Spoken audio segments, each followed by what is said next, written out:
Guys, আজকে হচ্ছে 26শে জুলাই, কার্গিল দিবস। তো আজকে আমি আছি পুরীতে।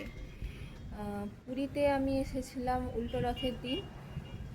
পরের দিন আমি ঘুরেছি, আজকেও আমি বেরিয়ে যাচ্ছি। কোথায় যাচ্ছি সেটা দেখতে হলে আমার ব্লগগুলো দেখতে হবে। সেটা আমি খুব তাড়াতাড়ি আপনাদের চ্যানেলে দেব। এখন দিতে পারছি না, কারণ আমার এই যে রিসর্টে আছি, এখানে একটু নেটওয়ার্কের সমস্যা হচ্ছে, যার জন্য এডিট করতে পারছি না। আর এডিট না করলে ভালোভাবে আপনাদের দেখাই কী করে বলুন। সেজন্য আমি এখন দিতে পারছি না ব্লগগুলো, কিন্তু সোমবার বাড়ি যাচ্ছি। বাড়ি গিয়ে তারপরে আমি আপনাদের সমস্ত ব্লগগুলো ধীরে ধীরে দেখাবো। আর আপনারা প্লিজ আমার চ্যানেলটা সাবস্ক্রাইব করে দেবেন, যাতে আমার ব্লগগুলো তাড়াতাড়ি আপনাদের কাছে পৌঁছে যায়। শেয়ার করবেন প্রচুর পরিমাণে, আর লাইক করবেন।